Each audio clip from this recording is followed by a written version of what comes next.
Hello बच्चों, कैसे हैं आप सब। उम्मीद करता हूँ आप सब बढ़िया होंगे, मस्त होंगे, मगन होंगे। मेरा नाम है मिसबाहुर रहमान और मेरे चैनल का नाम है रहमान EMS। रहमान EMS। मेरे चैनल का नाम रहमान EMS है। इसका मैं आपको मतलब बताना चाहता हूँ, फिर आपको एक्सप्लेन करूँगा कि इस प्लेटफॉर्म का आपके लिए क्या बेनिफिट है। तो ई का मतलब है यहाँ पे इंग्लिश, और and M stand for mathematics and S stand for science.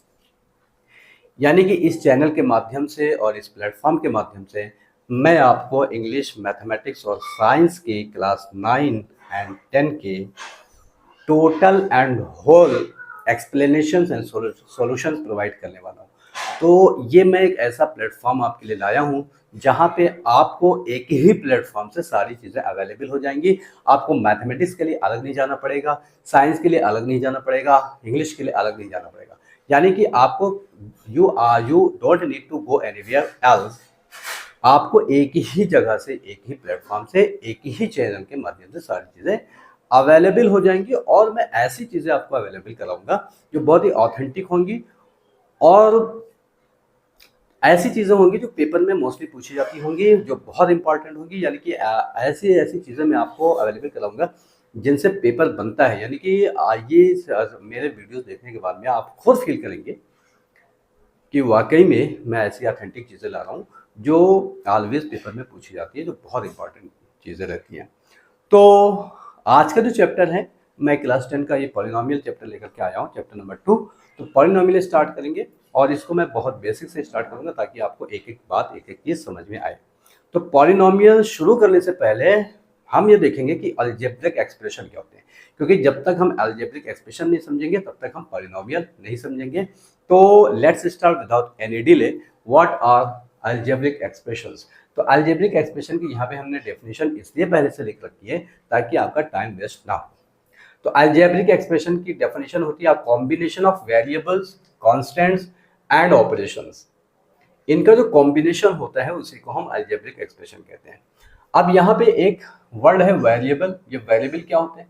तो वेरिएबल बच्चों हर किसी भी लेटर को वेरिएबल कहते हैं। जैसे हम X Y Z A B C D A and P Q R, इस तरह के जो लेटर्स यूज करते हैं उन सारे लेटर्स को हम वेरिएबल बोल देते हैं। X Y Z A B P Q, ये सारे के सारे वेरिएबल्स हैं। अब इनको वेरिएबल्स कहते क्यों हैं? क्योंकि इनकी वैल्यूज फिक्स्ड नहीं होती हैं, इनकी वैल्यूज कांस्टेंट नहीं होती, इनकी वैल्यूज चेंज होती रहती हैं। क्योंकि आपने देखा होगा कि let x is equal to इतना, या number of boys equal to x, या length of rectangle equal to x, इस तरह से कंसिडर किया जाता, माना जाता है। इसलिए जो x की वैल्यू है या y की वैल्यू है, जो भी हम कंसिडर करते हैं वेरिएबल के फॉर्म में, उसकी वैल्यू फिक्स नहीं होती है, इसलिए इसको वेरिएबल बोला जाता है। ओके, आगे देखेंगे कांस्टेंट। कांस्टेंट ऐसे नंबर्स होते हैं जिनकी वैल्यू चेंज नहीं होती। यानी कि हम ऐसे नंबर के नंबर से एक्चुअली होते हैं, तो इनकी वैल्यूज चेंज नहीं होती है। कोई भी नंबर ले लेते हैं, 1 2 3 0 4 5 -2 -6 -7 √2 √3, ये सारे के सारे क्या हैं? नंबर से, और इन नंबर्स की वैल्यू चेंज नहीं होती है, इसलिए इनको कांस्टेंट बोला जाता है। और ऑपरेशन, ऑपरेशंस क्या होते हैं? ऑपरेशंस इन सिंबल्स को बोलते हैं। ये सिंबल्स प्लस, माइनस, डिवाइड और मल्टीप्लाई, ये जो सिंबल्स हैं इन्हीं को ऑपरेशन बोलते हैं। तो इन सभी का जो कॉम्बिनेशन बनता है, इन सभी का जो एक सेट बनता है, इन सभी की जो एक फैमिली बनती है, उसी को हम बोलते हैं अलजेब्रिक एक्सप्रेशन।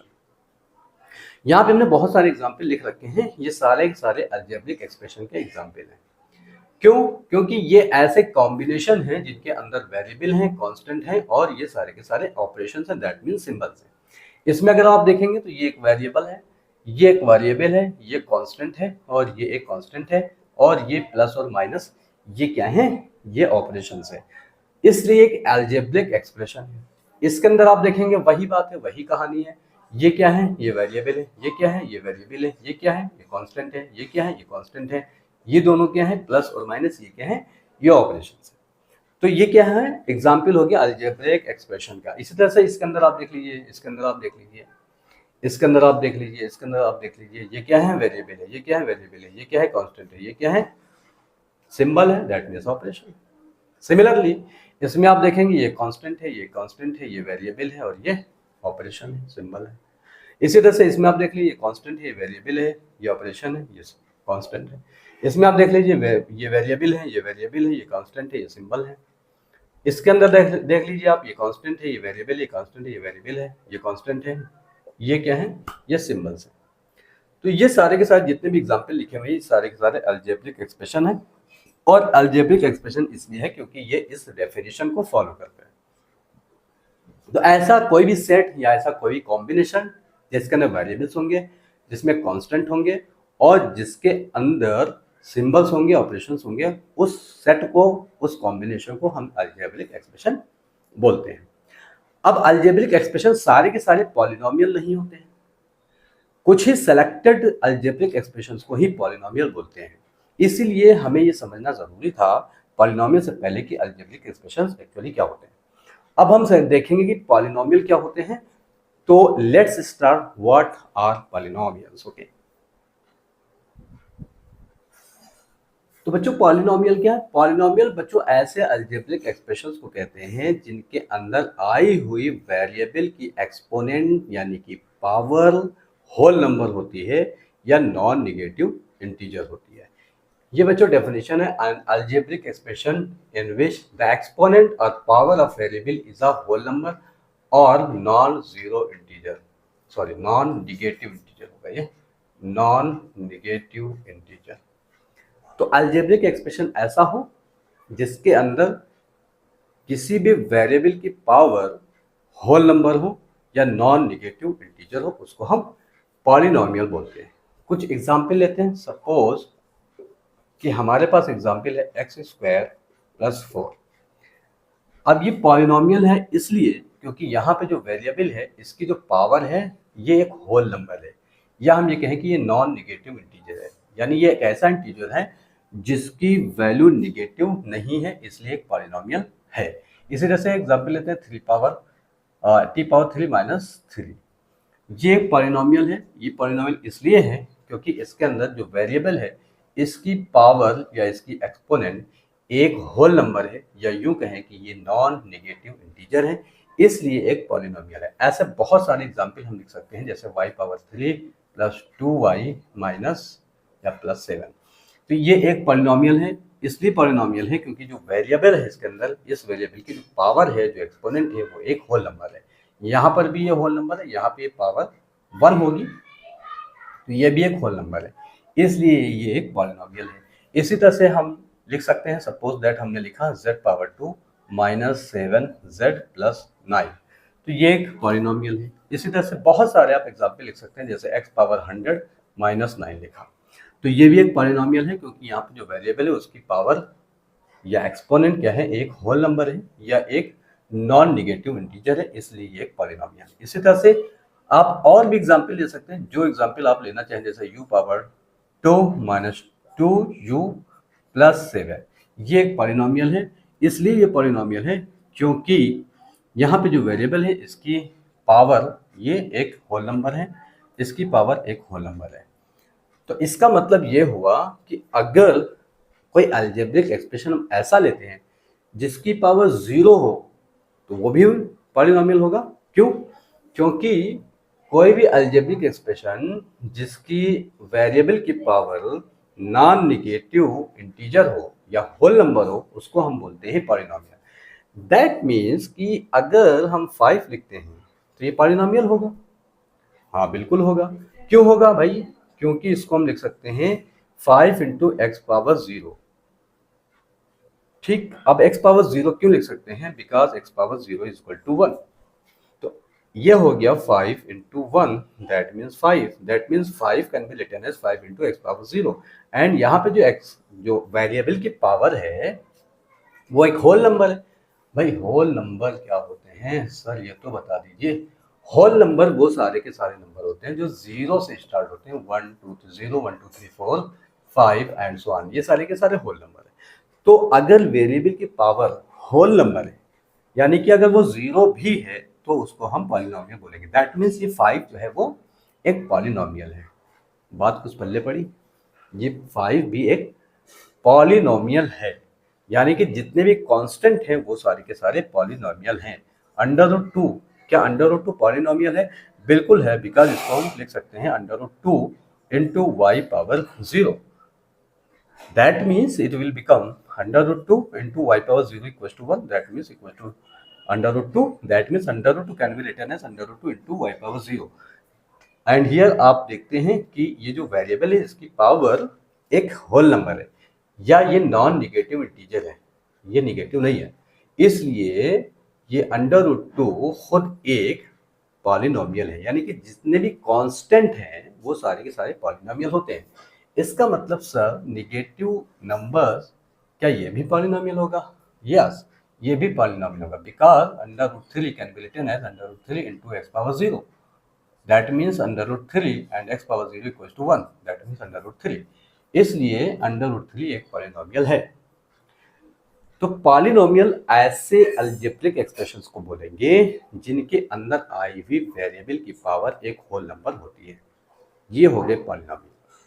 अब जितने भी अलजेब्रिक एक्सप्रेशंस है क्या वो सारे के सारे पॉलिनोमियल हैं या पॉलिनोमियल कुछ स्पेशल अलजेब्रिक एक्सप्रेशन होते हैं? Yes, polynomial special algebraic expressions होते हैं और वो स्पेशलिटी इनकी ये है कि एक्सपोनेंट ऑफ वेरिएबल ये हमेशा एक होल नंबर होनी चाहिए, ये नॉन निगेटिव इंटीजर होना चाहिए. अगर इंटीजर नॉन निगेटिव नहीं है, यानी कि इंटीजर निगेटिव हो गया या वेरिएबल की पावर कोई रेशनल नंबर हो गई या कोई फ्रैक्शन हो गया, तो वो पॉलिनोमियल नहीं कहलाएगा, क्योंकि वो इस डेफिनेशन को फॉलो नहीं करेगा. जब तक इस डेफिनेशन को फॉलो नहीं करता है कोई अलजेब्रिक एक्सप्रेशन, तो वो पॉलिनोमियल नहीं कहलाएगा. बिल्कुल आप उस तरह से समझिए, ये थोड़ा सा कॉम्प्लेक्स है लेकिन समझ में आ जाएगा धीरे धीरे. आप उस तरह से समझिए कि जैसे कि सारे डॉग्स एनिमल्स होते हैं, लेकिन सारे एनिमल्स डॉग्स नहीं होते. सारे एनिमल्स को हम डॉग्स नहीं बोलेंगे, लेकिन सारे डॉग्स को हम एनिमल बोल सकते हैं. बिल्कुल उसी तरह से आप इसको ये समझिए कि सारे अलजेब्रिक एक्सप्रेशंस पॉलिनोमियल नहीं होते हैं. पॉलिनोमियल सिर्फ वही होते हैं जिनके अंदर ऐसे एक्सप्रेशन जिनके अंदर वेरिएबल की पावर होल नंबर होती है, उन्हीं को हम पॉलिनोमियल बोलते हैं. अब हम कुछ एग्जाम्पल लेंगे और उसके अंदर देखेंगे कि कौन से अलजेब्रिक एक्सप्रेशंस ऐसे हैं जो पॉलिनोमियल हैं और कौन से ऐसे हैं जो पॉलिनोमियल नहीं हैं. आइए देखते हैं. इसमें हमें बताना है कि कौन से अलजेब्रिक एक्सप्रेशंस पॉलिनोमियल हैं. तो पहले इसको चेक करते हैं. पॉलिनोमियल की डेफिनेशन क्या है? पॉलिनोमियल की डेफिनेशन यह है कि ऐसा अलजेब्रिक एक्सप्रेशन जिसमें आई हुई वेरिएबल की पावर होल नंबर हो. यहाँ पे अगर हम देखेंगे तो x की पावर 2 है जो कि होल नंबर है, यहाँ पे भी x की पावर 1 है जो कि होल नंबर है. इसका मतलब ये पॉलिनोमियल है. ठीक, इसी तरह से इसके अंदर हम देखेंगे तो इसके अंदर अगर हम देखेंगे तो इसको हम इस x को जो नीचे x लिखा हुआ है इसको जब हम ऊपर ले जाएंगे तो ये हो जाएगा x पावर 1. बिकॉज यहाँ पे जो x लिखा हुआ है इसकी पावर 1 है, 1 की पावर लिखी नहीं जाती है, तो इसको जब हम ऊपर ले जाएंगे तो ये हो जाएगी x की पावर -1. यहाँ पे ये x की पावर 1 है, तो इस वाले x की पावर 1 है जो कि एक होल नंबर है या नॉन निगेटिव इंटीजर है. पर ये वाला जो x है इसकी जो पावर है ये होल नंबर नहीं है, बिकॉज होल नंबर होते हैं 0, 1, 2, 3, अभी हमने बताया है. तो ये जो है ये होल नंबर नहीं है, या हम ये कहें कि ये नॉन निगेटिव इंटीजर नहीं है बल्कि निगेटिव इंटीजर है. इसलिए ये वाला जो एक्सप्रेशन है इसको हम अलजेब्रिक एक्सप्रेशन तो बोलेंगे, लेकिन हम इसको पॉलिनोमियल नहीं बोल सकते. अब इसमें हम देखेंगे, इस वाले में अगर हम देखेंगे तो यहाँ पे जो वेरिएबल है, तो वेरिएबल की जो एक्सपोनेंट है या जो पावर है ये एक होल नंबर है. इस यहाँ पे देखेंगे तो x की पावर 1 है, तो यहाँ पर भी एक्सपोनेंट जो है वो एक होल नंबर है. तो ये वाला जो अलजेब्रिक एक्सप्रेशन है ये अलजेब्रिक एक्सप्रेशन एक पॉलिनोमियल है. इस वाले में देखेंगे, इस वाले में एक वेरिएबल आया है u और इसकी जो पावर है वो है 2 और ये जो पावर है ये एक होल नंबर है, that means non negative integer है, इसलिए एक पॉलिनोमियल है. This is polynomial and this is also a polynomial. इस वाले में देखेंगे तो सिमिलरली ये इसी तरह का केस है. इसमें अगर हम देखेंगे तो यहाँ पे जो वेरिएबल है वो t है और इसकी जो पावर है वो एक होल नंबर है, यानी कि ये नॉन निगेटिव इंटीजर है, देयरफॉर ये एक पॉलिनोमियल है. इसी तरह से इसका नाम देखेंगे तो यहाँ पे वेरिएबल x है और इसकी पावर 2 है और यहाँ पे x है इसकी पावर 1 है, ये होल नंबर है, ये होल नंबर है, इसलिए ये एक पॉलिनोमियल है।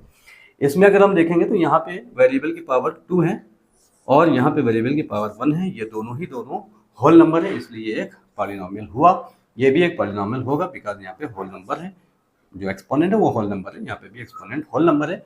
इस वाले केस में अगर हम देखेंगे तो इसको हम देख सकते हैं एक्स स्क्वायर प्लस ये जो रूट लगा हुआ है, इस रूट का क्या मतलब है, इसका मतलब है एक्स की पावर 1/2।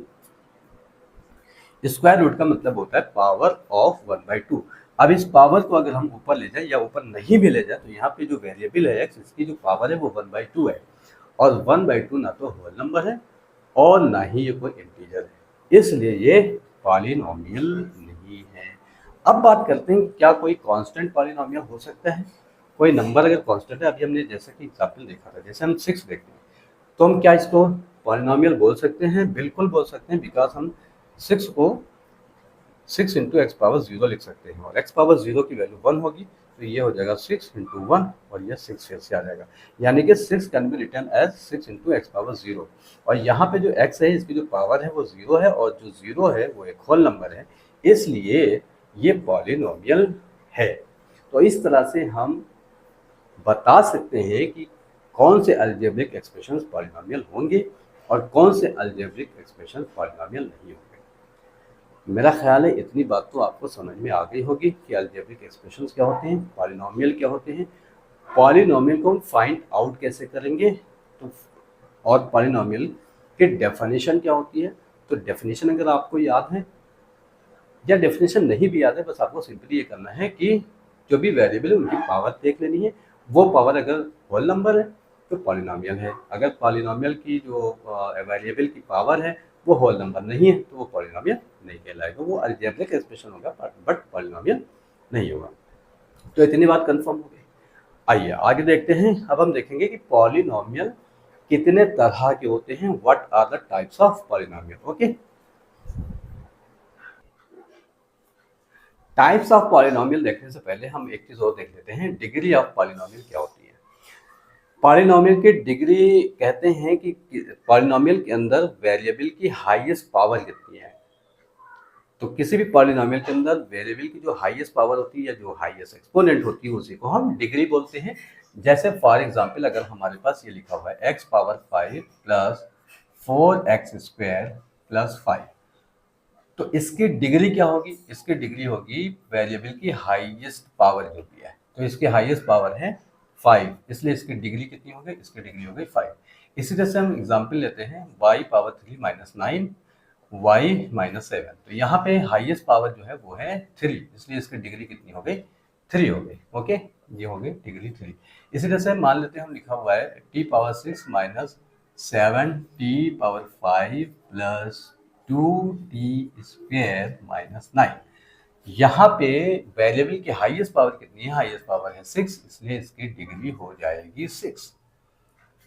तो डिग्री ऑफ पॉलिनोमियल बहुत ही सिंपल चीज है। डिग्री ऑफ पॉलिनोमियल कहते हैं पॉलिनोमियल के अंदर आए भी वेरिएबल की जो हाईएस्ट एक्सपोनेंट है या हाईएस्ट पावर है उसी को डिग्री ऑफ पॉलिनोमियल कहते हैं।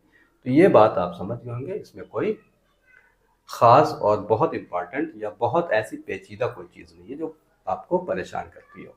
आपको सिंपली याद करना है the maximum power of variable in a polynomial is called the degree of polynomial. अब हम देखते हैं कि टाइप्स ऑफ पॉलिनोमियल क्या होते हैं। पॉलिनोमियल्स को दो बेसिस के ऊपर डिवाइड किया जा सकता है। पहला जो बेसिस है वो है on the basis of number of terms. किसी भी पॉलिनोमियल के अंदर कितने टर्म्स है उस बेसिस के ऊपर हम पॉलिनोमियल का एक नाम दे सकते हैं। और दूसरा जो बेस है पॉलिनोमियल को डिवाइड करने का वो है on the basis of degree. तो on the basis of number of terms पर अगर हम देखेंगे तो ये पॉलिनोमियल होते हैं मैक्सिमम। ये हो सकते हैं और भी तरह के, लेकिन मोस्टली हमें ये देखने बिकॉज हमें क्लास 10 में इसके ऊपर मोनोमियल, बाइनोमियल, ट्राइनोमियल से ज़्यादा हमें देखने को मिलते नहीं है टर्म्स, इसलिए हम इतने ही देखेंगे। तो मोनो का मतलब होता है बच्चों, मोनो मीन्स होता है सिंगल। मोनो मीन्स क्या होता है? सिंगल होता है। जैसे आपने केमिस्ट्री कार्बन मोनोऑक्साइड एक गैस होती है जिसका फार्मूला CO होता है, तो उसके अंदर होता क्या है कि CO के अंदर जो ये फार्मूला होता है CO, इसके अंदर ऑक्सीजन का एक ही एटम है, इसलिए इसका नाम है कार्बन मोनोऑक्साइड। और CO2 ये कार्बन डाइऑक्साइड कहलाता है, क्योंकि यहाँ पे number of atoms of oxygen 2 होते हैं, इसलिए इसका नाम डाई हो जाता है।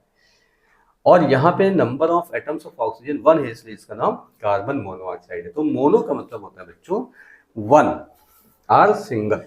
तो मोनोमियल का मतलब क्या हुआ? मोनोमियल का मतलब सिंपल, यानी कि ऐसा पॉलिनोमियल जिसके अंदर एक ही टर्म होता है, जैसे कि 2x ये हो गया, जैसे कि 100x ये हो गया, जैसे कि 7t एक ये हो गया, या 4t⁵ ये हो गया, या सपोज -7u⁵50 ये हो गया, या -9 एंड x⁻70 ये हो गया।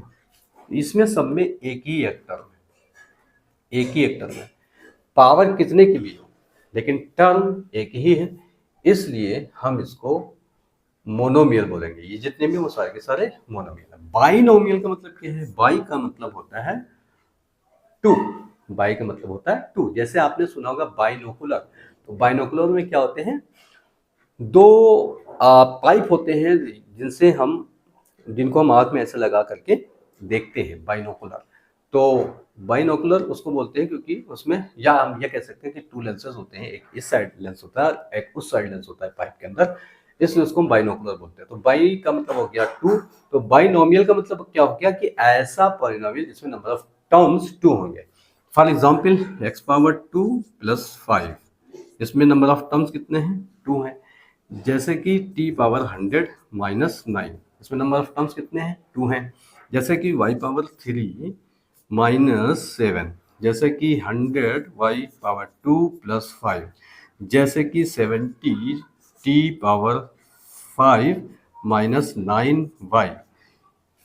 ये सारे के सारे क्या हैं? बाइनोमियल्स हैं, क्योंकि इसमें नंबर ऑफ टर्म्स 2 हैं। ओके, इसी तरह से ट्राइनोमियल में क्या होगा? नंबर ऑफ, ट्राई का मतलब होता है 3, नंबर ऑफ टर्म्स जब 3 होंगे तो उसको हम बोलेंगे ट्राइनोमियल। जैसे कि 3x² - 7x + 5, जैसे कि 4y² - 7y + 9, जैसे कि x⁻3 + x² + 9, जैसे कि 7z - 7z² - 9z + 2 या +9 या प्लस समथिंग। तो ट्राइनोमियल का मतलब ये हो गया कि जिसमें नंबर ऑफ टर्म्स 3 होंगे, ऐसा पॉलिनोमियल जिसमें नंबर ऑफ टर्म्स 3 होंगे उसको हम बोलेंगे ट्राइनोमियल। ओके, अब आते हैं कि on the basis of degree polynomial कितने तरह के होते हैं। तो ये लीनियर होता है, क्वाड्रेटिक होता है, क्यूबिक होता है, कांस्टेंट होता है, और एक होता है 0। ठीक, लीनियर पॉलिनोमियल क्या होता है? लीनियर का मतलब ये हो गया कि ऐसा पॉलिनोमियल जिसमें वेरिएबल की पावर 1 हो, वेरिएबल की पावर 1 हो, वेरिएबल की पावर कितनी हो? 1 हो। जैसे कि फॉर एग्जांपल x + 2, तो यहाँ पे वेरिएबल की पावर कितनी है? 1 है, इसलिए क्या हो गया? लीनियर हो गया। अब ये लीनियर के साथ साथ में बाइनोमियल भी, तो इसको हम लीनियर बाइनोमियल भी बोल सकते हैं। पर अगर हम on the basis of degree बात करेंगे तो ये लीनियर है बिकॉज इसकी पावर 1 है। इसी तरह से y⁻7 ये क्या है? ये है एक लीनियर पॉलिनोमियल। तो लीनियर पॉलिनोमियल का मतलब ये हो गया कि ऐसा पॉलिनोमियल जिसमें वेरिएबल की पावर या वेरिएबल की डिग्री कितनी हो? 1 हो, उसको हम क्या बोलेंगे? लीनियर पॉलिनोमियल बोलेंगे। क्वाड्रेटिक का मतलब क्या होता है? क्वाड्रेटिक में ऐसा पॉलिनोमियल होता है जिसकी डिग्री 2 हो, जिसकी डिग्री क्या हो? 2 हो। जैसे 2x² + 7x + 9, तो यहाँ पे क्या है? इसकी डिग्री 2 है। डिग्री 2 हो मतलब मैक्सिमम पावर 2 हो, ठीक है, उसको हम बोलेंगे क्वाड्रेटिक पॉलिनोमियल। तो यहाँ पे इसकी डिग्री कितनी है? 2 है। इसी तरह से कुछ भी लिख सकते हैं, जैसे कि 3t² - 9, तो यहाँ पे डिग्री इसकी कितनी है? 2 है, इसलिए ये क्या है? ये क्वाड्रेटिक पॉलिनोमियल है। ठीक, क्यूबिक में क्या हो जाएगा? क्यूबिक में ऐसा पॉलिनोमियल होगा जिसकी डिग्री कितनी होगी? 3 होगी। जैसे x⁻3 - 9x + 7, ये हो गया क्यूबिक, क्योंकि इसमें डिग्री कितनी है? डिग्री है 3। ओके, डिग्री कितनी है? 3, इसलिए ये क्या है? ये क्यूबिक है। अब कांस्टेंट पॉलिनोमियल ऐसे पॉलिनोमियल जो जिसके अंदर कोई कांस्टेंट आता हो, यानी कोई कांस्टेंट नंबर आता हो, उसको हम कांस्टेंट पॉलिनोमियल बोलते हैं। अभी एग्जांपल लिए थे बहुत सारे। इसमें हम जीरो को इंक्लूड नहीं करेंगे क्योंकि जीरो पॉलिनोमियल एक अलग से पॉलिनोमियल खुद होता है। तो कांस्टेंट पॉलिनोमियल में कोई भी कांस्टेंट ले सकते हैं, 5 ले सकते हैं, √2 ले सकते हैं, -7 ले सकते हैं, -9 ले सकते हैं, √3 ले सकते हैं। इस तरह के जितने भी कांस्टेंट नंबर से इनको हम कांस्टेंट पॉलिनोमियल बोलते हैं। जीरो पॉलिनोमियल किसको बोलेंगे? जीरो को ही जीरो पॉलिनोमियल बोला जाता है। ठीक, इसमें एक और होता है जिसको हम बोलते हैं by quadratic polynomial. By quadratic ऐसा पॉलिनोमियल होता है जिसके अंदर वेरिएबल की मैक्सिमम पावर या वेरिएबल की डिग्री 4 होती है, जैसे कि x⁴ -9 ये क्वाड्रेटिक पॉलिनोमियल है, या y⁴ -y⁴ -7y + 9, इसमें इसकी डिग्री कितनी है? 4 है। तो ये हो गया एक बाई क्वाड्रेटिक पॉलिनोमियल। तो ये हो गया classification of polynomial on the basis of number of terms and on the basis of degree. ठीक, इसके आगे हम देखेंगे कुछ और भी चीजें देखेंगे पॉलिनोमियल से रिलेटेड, और उसके बाद में फिर हम चलेंगे एक्सरसाइज पे और करेंगे क्वेश्चन, और फिर आपको सारी चीजें धीरे धीरे क्लियर होती चली जाएंगी। ओके, वैल्यू ऑफ पॉलिनोमियल क्या होती है, आइए देखते हैं। कोई पॉलिनोमियल है, suppose that x + 7, this is a polynomial, और पॉलिनोमियल को रिप्रेजेंट किया जाता है कुछ इस तरह से। ठीक है, मान लेते हैं एक पॉलिनोमियल है, तो हमें बताना है कि पॉलिनोमियल की वैल्यू क्या होगी। तो वैल्यू फाइंड करने के लिए हमें ये बताना रहता है कि अगर हम x की वैल्यू यहाँ पे 1 कर दे तो इस पॉलिनोमियल की वैल्यू कितनी हो जाएगी। तो अगर हम यहाँ पे x की जगह पे 1 कर लेते हैं तो ये हो जाएगा x की जगह पे 1 + 7 = 8। ये क्या है? ये है value of polynomial when x is given 1। x की वैल्यू 1 जब हम करेंगे तो इस पॉलिनोमियल की वैल्यू कितनी हो जाएगी, उसी को हम कहेंगे value of polynomial on particular value of x। ठीक, नहीं समझ में आया? x की किसी भी वैल्यू के लिए इस पॉलिनोमियल की वैल्यू कितनी हो जाएगी, इस पॉलिनोमियल की क्या, इस पॉलिनोमियल का ओवरऑल क्या कैलकुलेशन आएगा, उसी हम कैलकुलेशन को या उसी वैल्यू को हम बोलेंगे वैल्यू ऑफ पॉलिनोमियल। अब x की वैल्यू अगर हम 1 लेते हैं तो ये पॉलिनोमियल आ जाता है 8, यानी कि x की वैल्यू 1 लेने पर पॉलिनोमियल की वैल्यू हो जाएगी 8। ठीक है, इसी तरह से अगर हम लेते हैं x की वैल्यू 2 तो पॉलिनोमियल की वैल्यू कितनी हो जाएगी? तो 2 + 7 = 9, यानी x की वैल्यू 2 पर इस पॉलिनोमियल की वैल्यू हो जाएगी 9।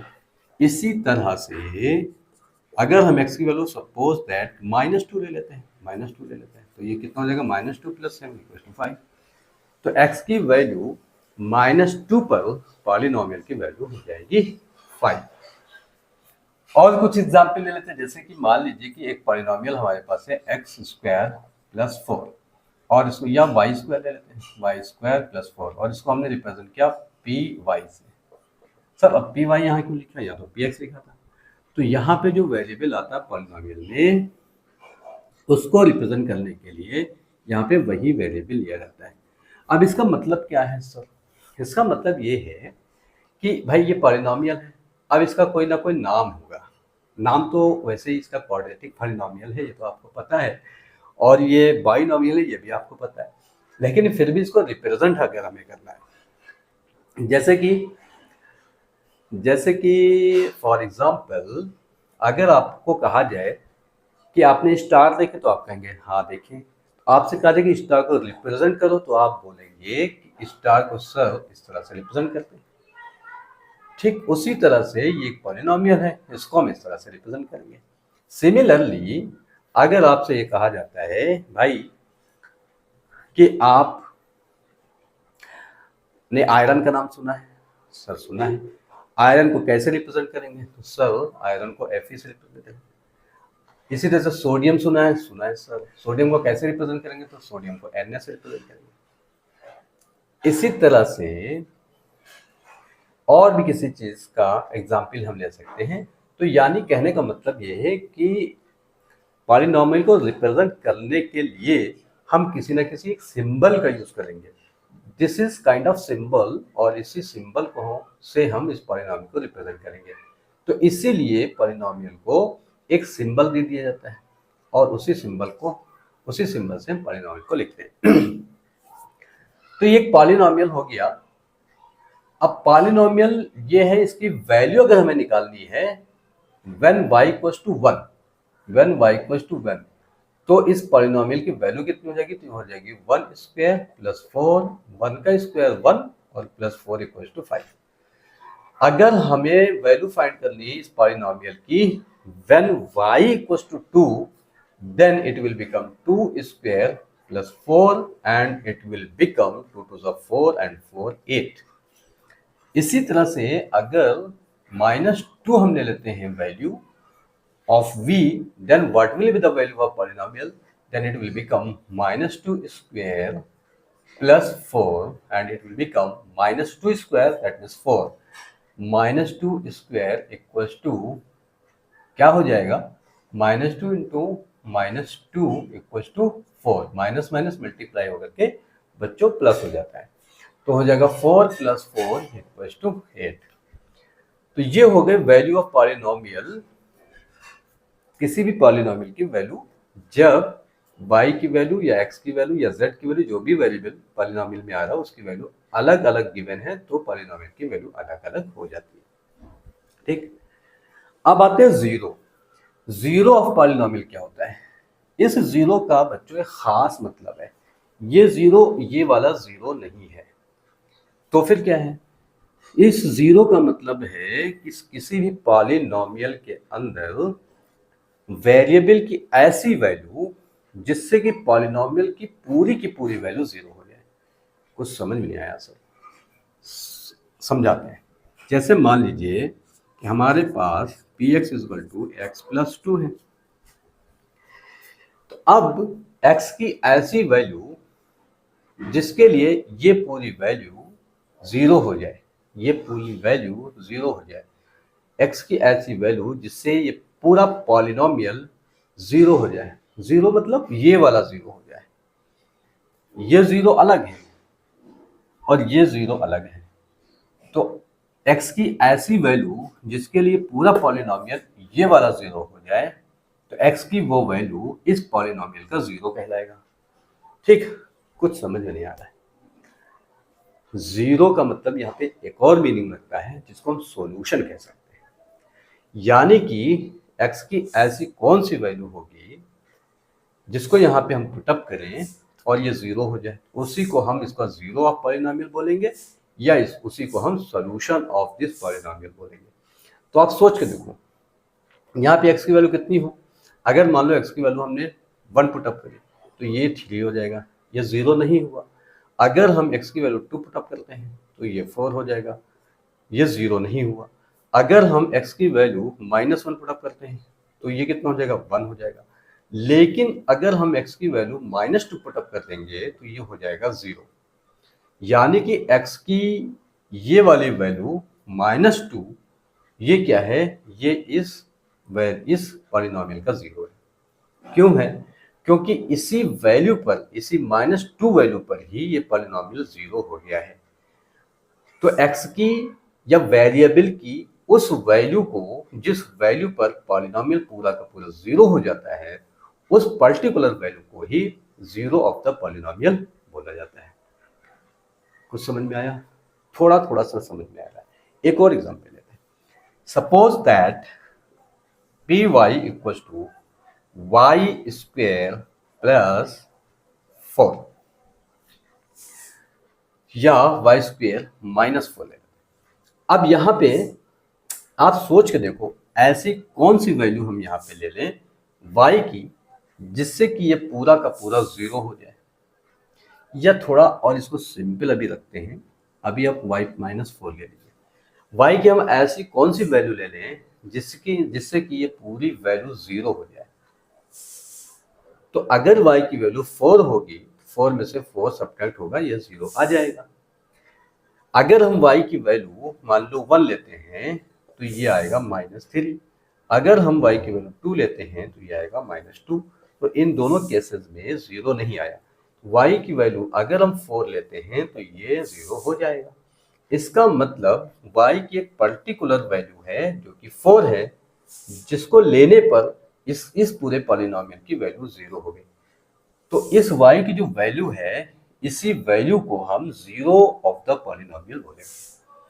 यानी वेरिएबल की ऐसी वैल्यू जिसको पुट अप करने पर पॉलिनोमियल पूरा पूरा 0 हो जाता है, उसको हम जीरो ऑफ द पॉलिनोमियल बोलते हैं। ठीक है, कुछ समझ में आया?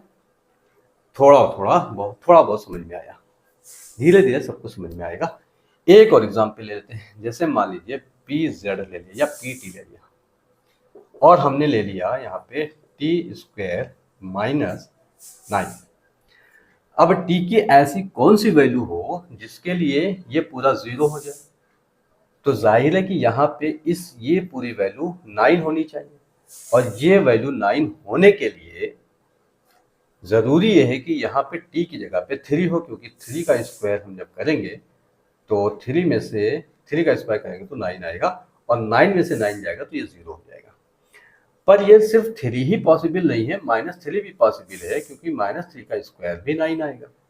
यानी कि t की यहाँ पे दो वैल्यूज ऐसी हो सकती हैं। एक हो सकती है 3, ठीक, जिसमें हम इसका स्क्वायर करेंगे 3 का तो 9 9 - 9 = 0 हो जाएगा। और सेकंड t की वैल्यू हो सकती है -3, जिसका स्क्वायर करेंगे 9 आएगा, 9 - 9 = 0। यानी कि यहाँ पे t की ऐसी दो वैल्यूज पॉसिबल हैं जिसके लिए ये पूरा पॉलिनोमियल 0 हुआ जा रहा है। तो इन दोनों वैल्यूज को हम क्या बोलेंगे? हम बोलेंगे जीरो ऑफ द पॉलिनोमियल। क्या बोलेंगे? जीरो ऑफ पॉलिनोमियल बोलेंगे। ठीक, तो अब यहां से ये बात समझ में थोड़ी थोड़ी ये आ रही है। एक तो ये है कि वेरिएबल की ऐसी वैल्यू जिसके लिए पॉलिनोमियल की पूरी वैल्यू 0 हो जाती है, उसको जीरो ऑफ पॉलिनोमियल बोलते हैं। और एक बात ये समझ में आ रही है कि अगर पावर 1 लगी हुई है तो 0 आएगा 1, और अगर पावर 2 लगी हुई है तो 0 निकलेंगे इसके 2। तो यहां से एक 3 निकला और निकला एक -3। यानी कि 0 किसी भी पॉलिनोमियल के डिपेंड करते हैं उस पॉलिनोमियल की डिग्री पर। किस पर डिपेंड करते हैं? पॉलिनोमियल की डिग्री पर डिपेंड करते हैं। तो अब हम यहाँ पे देखेंगे number of zeros of polynomial. Number of zeros of polynomial, ठीक है। अब number of zeros of polynomial के लिए पहला हमारे पास होता है लीनियर पॉलिनोमियल, लीनियर पॉलिनोमियल। दूसरा क्वाड्रेटिक पॉलिनोमियल, क्वाड्रेटिक पॉलिनोमियल। और तीसरा हमारे पास क्यूबिक पॉलिनोमियल। और चौथा बाई क्वाड्रेटिक पॉलिनोमियल, जिसको क्वाड्रेटिक भी बोलते हैं, क्वाड्रेटिक पॉलिनोमियल। तो अगर लीनियर पॉलिनोमियल है, जैसा कि भी हमने यहाँ पे देखा था, ये लीनियर पॉलिनोमियल था, तो इसके नंबर ऑफ जीरोस कितने आए थे भाई? 1 आए थे। यानी अगर लीनियर पॉलिनोमियल है तो उसके नंबर ऑफ जीरोस कितने होंगे? 1 होंगे। 1 के अलावा नहीं हो सकता है, क्योंकि यहाँ पे एक पर्टिकुलर x की वैल्यू है जिसके लिए ये 0 हो रहा है, बाकी x की किसी और वैल्यू के लिए 0 नहीं हो रहा है। इसलिए लीनियर पॉलिनोमियल के जो मैक्सिमम जीरोस होंगे वो 1 ही होंगे, 1 से ज्यादा नहीं हो सकते। क्वाड्रेटिक पॉलिनोमियल के नंबर ऑफ जीरोस कितने होंगे? 2 होंगे। पर ये सिर्फ 2 नहीं होंगे, ये होंगे मैक्सिमम 2। ये बात यहां पे समझने की है। क्वाड्रेटिक पॉलिनोमियल के नंबर ऑफ जीरोस मैक्सिमम 2 होंगे या एटमोस्ट 2 होंगे, यानी ज्यादा से ज्यादा 2 होंगे। तो कम से कम क्या 1 भी हो सकता है? बिल्कुल हो सकता है। क्या कम से कम 0 भी हो सकता है? बिल्कुल हो सकता है। यानी किसी क्वाड्रेटिक पॉलिनोमियल के जीरो ज्यादा से ज्यादा 2 होंगे, कम से कम 0 हो सकते हैं या नहीं भी हो सकते हैं, हो ही नहीं सकते, लेकिन 2 से ज्यादा नहीं हो सकते। बात को समझ में आई? क्वाड्रेटिक पॉलिनोमियल के मैक्सिमम जीरोस 2 होंगे, 2 से ज्यादा नहीं होंगे। कम से कम 1 भी हो सकता है, कम से कम 0 भी हो सकता है, यानी कि कोई 0 नहीं हो सकता है, ये पॉसिबल है। 1 0 हो सकता है, ये भी पॉसिबल है, लेकिन 2 से ज्यादा नहीं हो सकते। सिमिलरली क्यूबिक पॉलिनोमियल में नंबर ऑफ जीरोस 3 होंगे, मैक्सिमम 3 होंगे, तो इसको मैक्सिमम 3 लिखना ज्यादा बेहतर है। मैक्सिमम 3 होंगे, 3 से ज्यादा नहीं होंगे। 3 से कम हो सकते हैं, 2 हो सकते हैं, 1 हो सकता है, 0 हो सकते हैं, पर 3 से ज्यादा नहीं हो सकते। इसी तरह से ये बाई क्वाड्रेटिक है, इसमें मैक्सिमम जीरोस कितनी होंगे, मैक्सिमम जीरोस होंगे 4। 4 से ज्यादा नहीं हो सकते हैं, 4 से कम हो सकते हैं, 3 हो सकते हैं, 2 हो सकते हैं, 1 हो सकता है, 1 भी नहीं हो सकता, पर मैक्सिमम 4 होंगे। तो नंबर ऑफ जीरोस किसी भी पॉलिनोमियल के उसके डिग्री से हम पहचान सकते हैं। अगर लीनियर है यानी डिग्री 1 है तो नंबर ऑफ जीरोस 1, अगर क्वाड्रेटिक है यानी कि डिग्री 2 है तो नंबर ऑफ जीरोस मैक्सिमम 2, अगर क्यूबिक पॉलिनोमियल है दैट मींस डिग्री 3 है तो मैक्सिमम जीरोस 3, और अगर बाई क्वाड्रेटिक है यानी कि कार्टिक है यानी कि डिग्री 4 है तो मैक्सिमम जीरोस 4 होते हैं। ओके,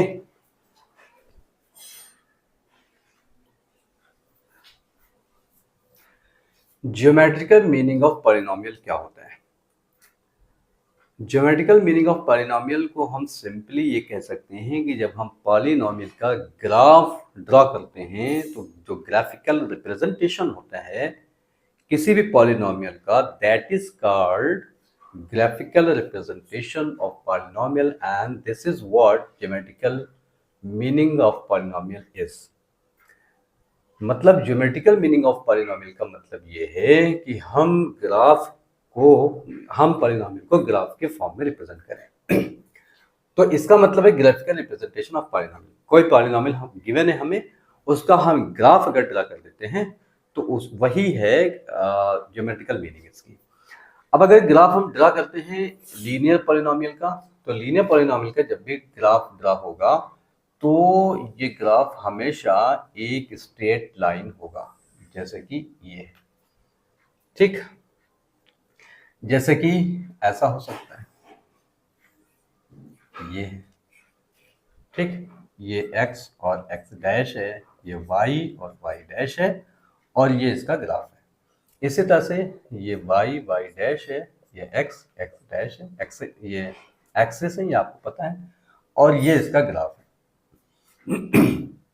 तो लीनियर पॉलिनोमियल अगर है उसका ग्राफ जब भी हम ड्रा करेंगे तो ये हमेशा एक स्ट्रेट लाइन आएगा, और यही मीनिंग है ज्योमेट्रिकल मीनिंग ऑफ पॉलिनोमियल की।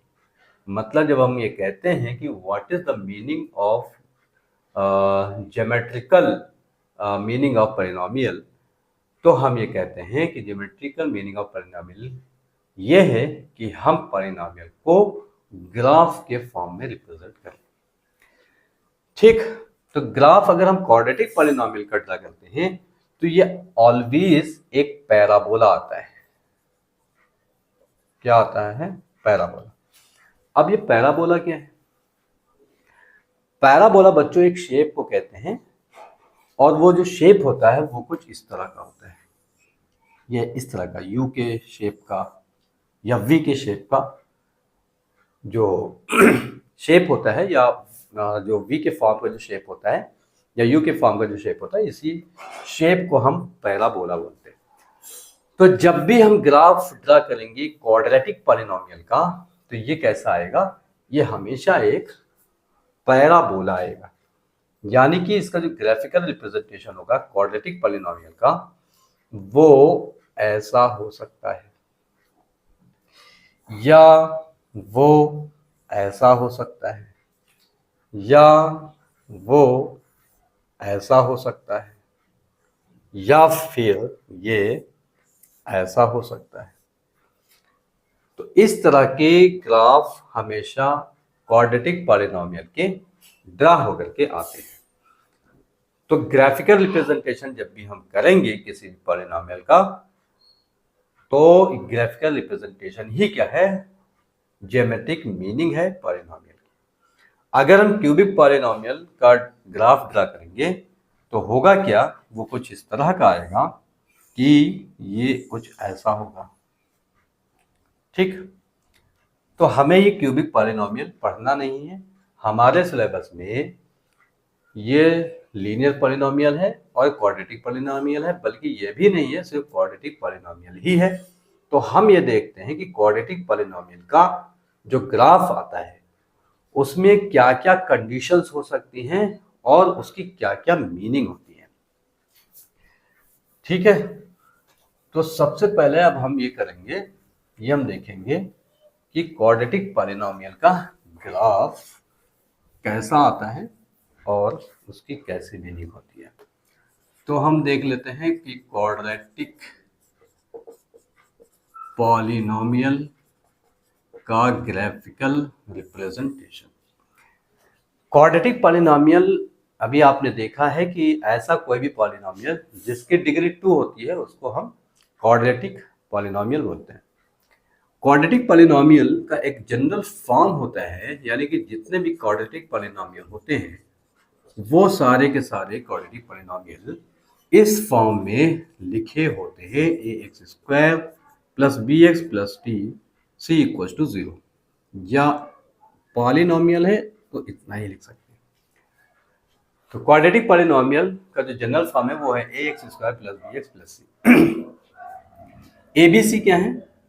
abc ये रियल नंबर्स हैं।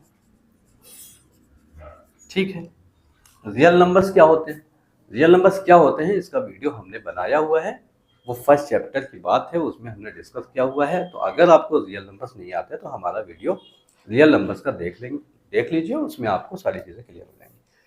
तो एबीसी क्या है? रियल नंबर्स है और ए की वैल्यू 0 नहीं हो सकती, क्योंकि अगर ए की वैल्यू 0 हो जाएगी तो ये वाला टर्म ही खत्म हो जाएगा। जब ये टर्म खत्म हो जाएगा तो इसकी जो डिग्री बचेगी वो 1 बचेगी, और जब डिग्री 1 बचेगी तो क्वाड्रेटिक नहीं बचेगा, ये बचेगा लीनियर। इसलिए ए की वैल्यू 0 नहीं हो सकती। ये क्वाड्रेटिक पॉलिनोमियल का जनरल फॉर्म है जिसके अंदर ए की वैल्यू 0 नहीं हो सकती। बी की वैल्यू 0 हो सकती है। तो अगर बी की वैल्यू 0 हो सकती है तो क्या पॉसिबिलिटी बनेगी, किस तरह का क्वाड्रेटिक पॉलिनोमियल बन जाएगा? If b equals to 0 then it will become ax² plus b की जगह पे 0 इंटू एक्स प्लस c। तो ये हो जाएगा ax² प्लस ये 0 हो गया, 0 इंटू एक्स इक्वल टू 0, तो ये हो जाएगा ax² प्लस c। इस फॉर्म का क्वाड्रेटिक पॉलिनोमियल हो सकता है। इसी तरह से c की वैल्यू अगर 0 हो जाए, बिकॉज c की वैल्यू 0 हो सकती है, a की वैल्यू 0 नहीं हो सकती है। अगर c की वैल्यू 0 हो जाएगी तो ये हो जाएगा ax² प्लस bx प्लस 0। तो ये बनेगा ax² प्लस bx, यानी इस फॉर्म का क्वाड्रेटिक पॉलिनोमियल हो सकता है। तो क्वाड्रेटिक पॉलिनोमियल का एक फॉर्म ये हो सकता है, एक फॉर्म ये हो सकता है, बट a की वैल्यू 0 नहीं हो सकती, क्योंकि a की वैल्यू 0 होगी तो ये टर्म डिलीट हो जाएगा, खत्म हो जाएगा, और यहाँ पे x की पावर बचेगी 1, तो ये बन जाएगा लीनियर। इसलिए a की वैल्यू 0 नहीं हो सकती। अब ये जो जनरल फॉर्म है क्वाड्रेटिक पॉलिनोमियल का, इसमें अगर हम क्वाड्रेटिक पॉलिनोमियल का ग्राफ रिप्रेजेंट करें, ग्राफ से इसको रिप्रेजेंट करना चाहें, तो ये ग्राफ हमेशा इस तरह का आएगा। अभी जैसा कि हमने आपको बताया है, ये आएगा इस तरह का, एक पैराबोला बनेगा, इस तरह का पैराबोला बनेगा, या फिर ये पैराबोला कुछ इस तरह का हो सकता है, इस तरह का हो सकता है, या फिर ये पैराबोला इस तरह का हो सकता है, या फिर इस तरह का ले लेते हैं, ये पैराबोला यहाँ पे टच कर रहा है, या फिर ये पैराबोला कुछ इस तरह का हो सकता है, या फिर ये पैराबोला कुछ इस तरह का हो सकता है। इन सब का मतलब क्या है? अब देखिए होता क्या है, जब भी क्वाड्रेटिक पॉलिनोमियल का ग्राफ रिप्रेजेंट करेंगे तो इस फॉर्म का आएगा, ये पैराबोला सब आएंगे। अब ये एक्स एक्सिस को दो जगह पे कट कर रहा है, तो दो जगह पे कट कर रहा है तो इसका नंबर ऑफ जीरोस 2 हो जाएंगे। क्या मतलब है? मतलब ये कि क्वाड्रेटिक पॉलिनोमियल का जब भी ग्राफ ड्रा करेंगे तो ये एक्स एक्सिस को जहां जहां पे कट करेगा उतने ही जीरो इसके हो जाएंगे। तो इसके नंबर ऑफ जीरोस कितने हो जाएंगे? इसके नंबर ऑफ जीरोस हो जाएंगे इस केस में 2 हो जाएंगे, क्योंकि इसने एक्स एक्सिस को दो जगह पे कट किया है। ठीक है, एक तो बात ये है। दूसरी बात ये है कि जब ये ग्राफ ऊपर की तरफ ओपन होता है तो इसमें ए की वैल्यू ग्रेटर देन 0 होती है। ये जो ए होता है इसकी वैल्यू ग्रेटर देन 0 होती है जब ये पैराबोला ऊपर की तरफ ओपन होता है। तो कंडीशन नंबर 1 ये है कि अगर पैराबोला ऊपर की तरफ ओपन है तो a will be greater than 0। Greater than 0 का मतलब ये है कि ए की वैल्यू पॉजिटिव होगी और नंबर ऑफ जीरो इसके 2 होंगे। ठीक, एक बात ये है।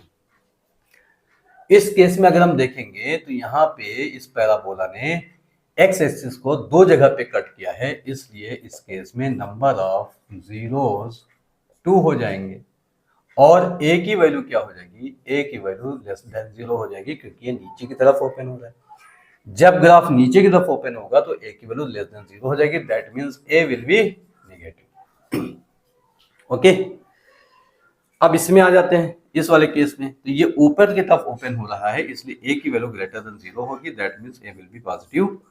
और ये एक्स एक्सिस को एक जगह पर ही टच कर रहा है या एक जगह पर ही कट कर रहा है, इसलिए इसके नंबर ऑफ जीरोस कितने हो जाएंगे?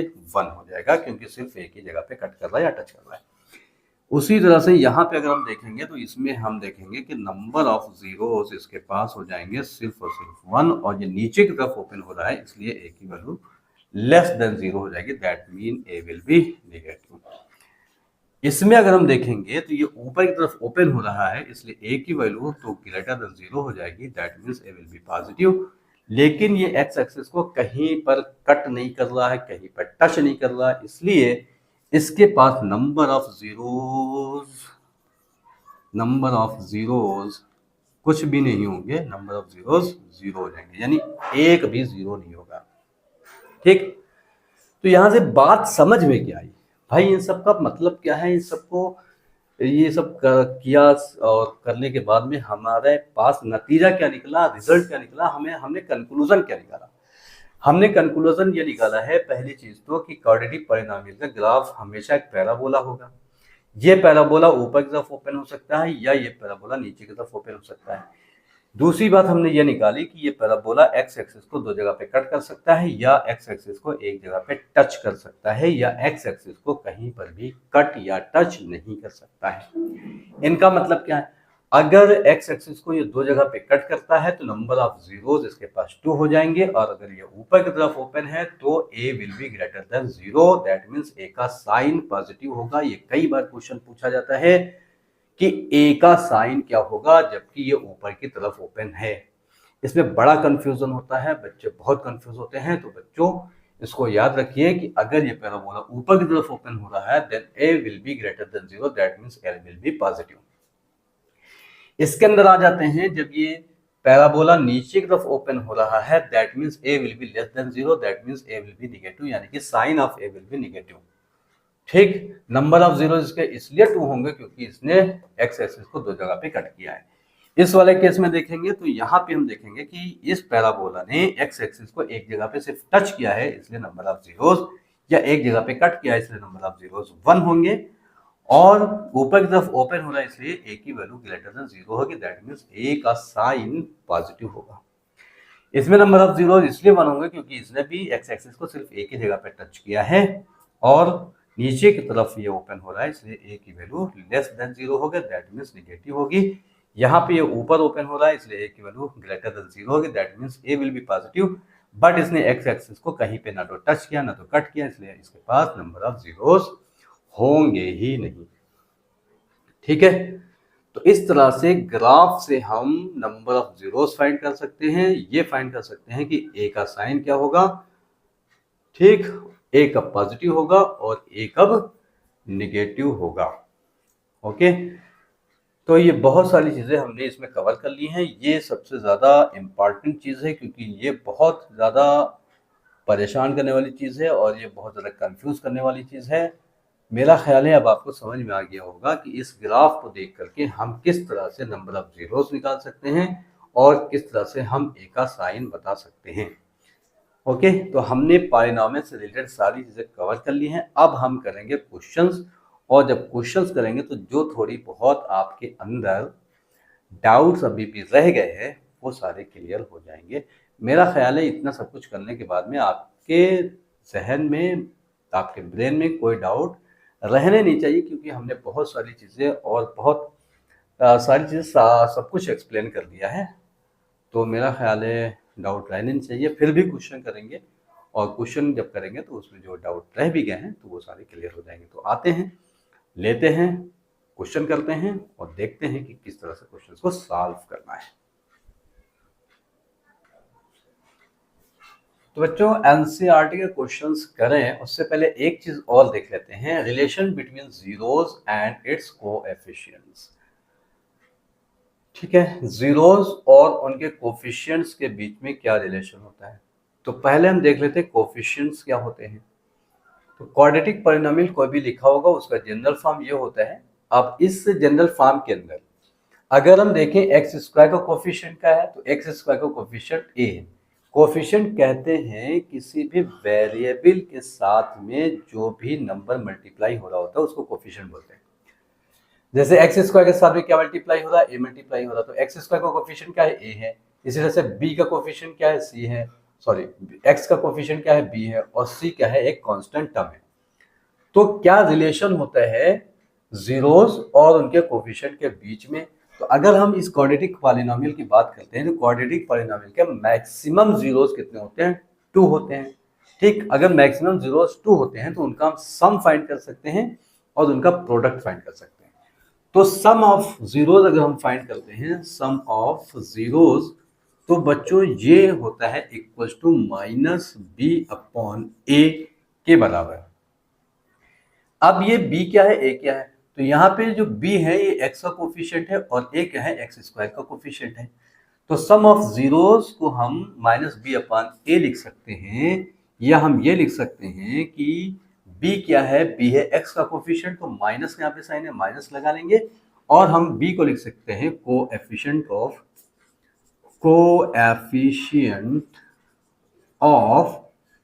x और upon coefficient of x square, क्योंकि a क्या है, एक्स स्क्वायर का कोएफिशिएंट है, b क्या है, b एक्स का कोएफिशिएंट है। तो इस b को हम कोएफिशिएंट ऑफ x लिख सकते हैं और a को कोएफिशिएंट ऑफ एक्स स्क्वायर लिख सकते हैं। इसी तरह से अगर हम प्रोडक्ट फाइंड करेंगे तो प्रोडक्ट ऑफ जीरोस क्या हो जाएगा, product of zeros equal to होता है c अपॉन a। c क्या होता है बच्चों, यहाँ पे ये c होता है कांस्टेंट टर्म। क्या होता है, कांस्टेंट टर्म होता है। किसी भी क्वाड्रेटिक पॉलिनोमियल को जब भी लिखेंगे तो यहाँ पे जो वैल्यू आएगी वो एक नंबर आएगी, ठीक है, और वो जो नंबर होगा वो एक कांस्टेंट होगा, इसलिए c जो होता है वो कांस्टेंट टर्म होता है। और a क्या है, a वही है, एक्स स्क्वायर का कोएफिशिएंट है, तो यहाँ पे हम लिखेंगे कोएफिशिएंट ऑफ एक्स स्क्वायर। तो ये रिलेशन होता है सम ऑफ जीरोस और product of zeros and it's coefficient के बीच में। सम ऑफ जीरोस क्या हो जाएगा, माइनस बी अपॉन ए हो जाएगा। बी क्या है, बी एक्स का कोएफिशिएंट है, इसलिए बी को हम कोएफिशिएंट ऑफ एक्स लिखेंगे, और ए क्या है, ए एक्स स्क्वायर का कोएफिशिएंट है, इसलिए ए को हम कोएफिशिएंट ऑफ एक्स स्क्वायर लिखेंगे। Similarly product of zeros equal to c by a होता है। सी क्या है, कांस्टेंट टर्म है, ये कांस्टेंट टर्म होता है।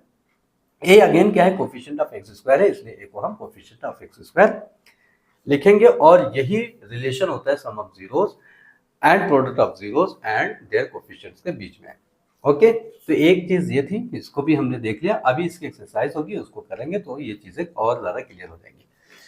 अब एनसीईआरटी की एक्सरसाइज 2.1 है, 2.2 भी करेंगे, लेकिन पहले 2.1 देख लेते हैं। इसमें सिर्फ एक ही क्वेश्चन है, सिर्फ ये ग्राफ गिवन है, और इस ग्राफ को देख करके हमें बताना है कि कितने जीरोस होंगे, नंबर ऑफ जीरोस हमें फाइंड करने हैं।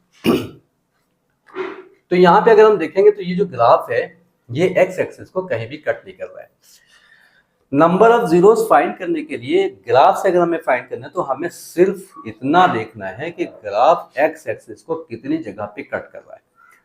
अगर एक जगह पे कट कर रहा है तो एक जीरो होगा, दो जगह कट कर रहा है तो टू जीरोस होंगे, थ्री जगह पे कट कर रहा है तो थ्री जीरोस होंगे, फोर जगह पे कट कर रहा है तो फोर जीरोस होंगे, नहीं कट कर रहा है तो कोई जीरो नहीं होगा। ठीक है, यही इसका फंडा है, यही इसका कॉन्सेप्ट है। तो इस केस में अगर हम देखेंगे तो ये ग्राफ एक्स एक्सिस को कहीं भी कट नहीं कर रहा है, इसलिए इस केस में कोई जीरो नहीं होगा। ठीक है, this is the answer of this question. इस वाले केस में अगर हम देखेंगे तो ये जो ग्राफ है ये एक्स एक्सिस को सिर्फ और सिर्फ एक जगह कट कर रहा है, इसलिए इसके पास कितने जीरो हो जाएंगे, सिर्फ वन जीरो हो जाएगा, सिर्फ वन जीरो हो जाएगा, यानी एक जीरो हो जाएगा। वन जीरो यानी कि जीरोस जीरोस कितने जाएंगे, सिर्फ वन हो जाएगा। ठीक, एक जीरो होगा, यानी नंबर ऑफ सॉल्यूशंस एक होंगे, या नंबर ऑफ सॉल्यूशंस एक होगा। एक होगा का मतलब वन, ये वन नहीं होगा, यानी कि जो भी सॉल्यूशन होंगे वो सॉल्यूशंस की जो तादाद होगी वो सिर्फ एक होगी, वन नहीं होगी। मतलब इसका सॉल्यूशन वन नहीं होगा, लेकिन जो भी सॉल्यूशन होंगे उनकी जो संख्या होगी वो सिर्फ एक होगी। जैसे मान लो कि इसका सॉल्यूशन सपोज दैट कि टू है, या इसका सॉल्यूशन सपोज दैट थ्री है, या इसका सॉल्यूशन फोर है, तो ये बस एक ही सॉल्यूशन होगा, या तो टू होगा, या तो थ्री होगा, या तो फोर होगा। ठीक है, एक ही सॉल्यूशन होगा, एक ही सॉल्यूशन होगा, यानी कि one solution, solution will be one, ये नहीं, सॉल्यूशन की जो संख्या होगी, सॉल्यूशन की तादाद होगी वो एक होगी। ठीक है, तो नंबर ऑफ जीरो इसके पास सिर्फ एक ही होंगे। इस वाले केस में अगर हम देखेंगे तो ये ग्राफ इस एक्स एक्सिस को तीन जगह पे कट कर रहा है, इसलिए इसके पास नंबर ऑफ जीरोस कितने हो जाएंगे, इसके पास नंबर ऑफ जीरोस हो जाएंगे थ्री। ठीक, वेरी सिंपल, इसमें कुछ नहीं करना है।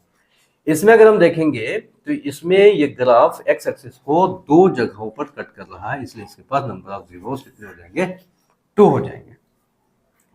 इस वाले क्वेश्चन में अगर हम देखेंगे तो इस वाले क्वेश्चन में ये ग्राफ एक्स एक्सिस को एक जगह, दो जगह, तीन जगह, चार जगह कट कर रहा है, इसलिए इसके पास नंबर ऑफ जीरोस फोर हो जाएंगे। ये वाला अगर हम देखें क्वेश्चन तो इसके अंदर ये ग्राफ यहाँ पे कट कर रहा है, एक यहाँ पे दो, एक यहाँ पे तीन, तीन जगह पे कट कर रहा है, इसलिए इसके पास नंबर ऑफ जीरोस थ्री हो जाएंगे।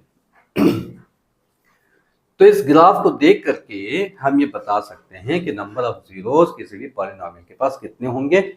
ये डिपेंड करता है कि the graph cuts x axis at how many places. जितनी जगह पर भी ग्राफ एक्स एक्सिस को कट करता है उतने ही जीरोस होते हैं। ठीक, वाई एक्सिस से लेना देना कोई नहीं है, वाई एक्सिस से कंफ्यूज नहीं होना है। ये वाला वाई एक्सिस को कट कर रहा है, नहीं मतलब है हमारा कोई, ये वाई एक्सिस को कट कर रहा, नहीं कट कर रहा, ये कट कर रहा, नहीं कट कर रहा, कोई लेना देना नहीं है। हमें सिर्फ ये देखना है कि ग्राफ एक्स एक्सिस को कितनी जगह पे कट कर रहा है, वाई एक्सिस का इसमें कोई रोल नहीं है।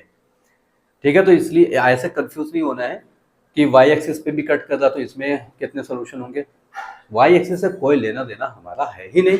हमें सिर्फ ये देखना है कि ग्राफ एक्स एक्सिस को कहाँ कहाँ कट कर रहा है, कट कर रहा है कि नहीं कर रहा है। अगर कर रहा है तो सोल्यूशन होंगे, नहीं कट कर रहा तो सोल्यूशंस नहीं होंगे, जितनी जगह पे कट कर रहा उतने सोल्यूशंस होंगे। तो ये एक क्वेश्चन था एनसीईआरटी 2.1 का, जो कि बहुत सिंपल क्वेश्चन था, लेकिन ये सिंपल तभी है जब आपको इसके पीछे की पूरा कॉन्सेप्ट पता हो, पूरा फंडा पता हो। तो फंडा हमने डिस्कस कर लिया है, कॉन्सेप्ट हमने आपको एक्सप्लेन कर दिया है, और मुझे उम्मीद है कि ये चीज़ें आपको समझ में आ गई होंगी। ठीक है, अब हम देखते हैं, ये भी हमने देख लिया। अब इसके जो एनसीईआरटी के एक्सरसाइज 2.2 है, इस 2.2 में कुछ क्वेश्चंस दिए हुए हैं, कुछ क्वाड्रेटिक इक्वेशंस दिए हुए हैं, उसमें हमें सम ऑफ जीरोस फाइंड करना है, और सम ऑफ जीरोस और प्रोडक्ट ऑफ जीरोस फाइंड करके हमें उनका रिलेशन उनके कोफिशिएंट के साथ में वेरीफाई करना है। तो देखते हैं एक्सरसाइज 2.2। तो क्वेश्चन ये है बच्चों, एक्सरसाइज 2.1 में एक ही क्वेश्चन है, और क्वेश्चन है find the zeros of the following quadratic polynomials and verify the relationship between the zeros and it's coefficients. तो हमें क्या करना है, पहले इस क्वाड्रेटिक पॉलिनोमियल के जीरोस फाइंड करने हैं। जीरोस फाइंड करने के बाद में हमको उन जीरोस का इनके कोफिशिएंट के साथ में क्या रिलेशन है उसको वेरीफाई करना है। तो सबसे पहले इसको हम क्या करेंगे, इस क्वाड्रेटिक पॉलिनोमियल को सॉल्व करेंगे, और सॉल्व करके जीरो फाइंड करेंगे। बच्चों, जीरो फाइंड करने के लिए, किसी भी क्वाड्रेटिक पॉलिनोमियल के जीरो फाइंड करने के लिए हम क्या करते हैं, हमारे पास जो इसके फैक्टर करने का मेथड वो ये है कि ये जो मिडिल टर्म है उसको हम स्प्लिट करते हैं, और स्प्लिट करने के लिए यहाँ पे जो कांस्टेंट टर्म होता है, इस कांस्टेंट टर्म के हमें फैक्टर करने होते हैं। तो यहाँ पे हमारे पास 8 है, 8 के हम ऐसे फैक्टर करें, यानी कि ऐसे दो नंबर हम थिंक आउट करें, ऐसे दो नंबर हम सोचें जिनका प्रोडक्ट 8 आता हो और जिनका सम या डिफरेंस इस नंबर के बराबर आता हो।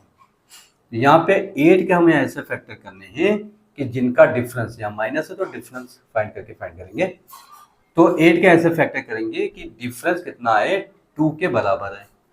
तो 8 के फैक्टर क्या क्या पॉसिबल है पहले वो देखो। 8 के फैक्टर क्या क्या हो सकते हैं भाई, एक फैक्टर 1 है, एक फैक्टर 2 है, एक फैक्टर 4 है, एक फैक्टर 8 है। अगर हम 1 और 2 ले लेते हैं तो 1 और 2 जो होता है 1 इंटू 2 8 के बराबर नहीं होता, तो हम इसको ऐसे लिख सकते हैं, 8 को हम 1 इंटू 8 लिख सकते हैं, 2 इंटू 4 लिख सकते हैं, या हम 8 बस इतने हो सकते हैं।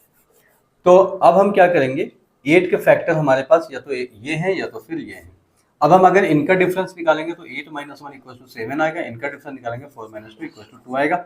हमें लाना 2 है तो इसका मतलब हमारे पास फैक्टर ये 4 और 2 हो जाएंगे, क्योंकि इनका डिफरेंस ही हमारे पास 2 आ रहा है।